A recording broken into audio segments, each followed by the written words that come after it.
Claude François, plusieurs projets en nos chanteurs sont en développement. Le 26 février, le fils de Claude François a annoncé que plusieurs projets sur l'artiste légendaire sont en chantier. Tout ceci s'inscrit dans le cadre de la célébration du 50e anniversaire de la disparition de l'artiste français. En outre, il a souligné qu'aucun nouveau titre ne verra le jour, alors qu'il a eu des propositions sur un morceau que le chanteur n'aimait pas de son vivant. Ainsi, les fans ne devraient pas s'attendre à une nouvelle sortie à titre posthume de la star des années 60 et 70. Selon Claude François Jr., le fils du célèbre chanteur, une série documentaire autour de la vie de son père est en préparation. Ce programme télévisé se concentrera sur son intime ainsi que sur sa sensibilité artistique. Il confirme que ce projet est déjà en cours d'écriture et va le présenter aux plateformes de streaming. Les artistes iconiques comme Claude François intéressent les cinéastes. Il a eu droit au biopic Clo Clo signé par le metteur en scène français Florent Emilio Siri dévoilé en 2012. C'est aussi le cas pour Charles Aznavour qui sera interprété au cinéma par Tahar Rahim.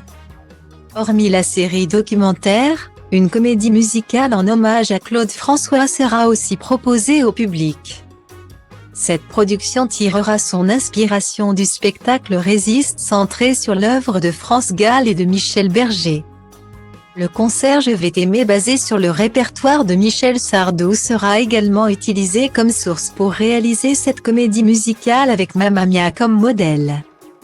Actuellement, Claude François Jr. est en train de se pencher sur l'écriture de cette comédie musicale. Quant à son frère Marc François, il travaille sur un concert symphonique pour l'interprète de cette année-là. Dans l'attente de la célébration du 50e anniversaire de la disparition de l'interprète de Alexandrie Alexandra, Claude François Jr., qui est aussi un producteur de musique, a levé le voile sur un disque vinyle collector. Baptisé French Disco Icon, ce recueil musical a été dévoilé le 24 février pour célébrer les 45 ans de Magnolia Forever. Il s'agit d'un disque de Claude François sorti un an avant le décès de l'icône de la musique française, soit en 1977. Pour mémoire, 5 millions de disques ont été vendus entre 1962 et 2012.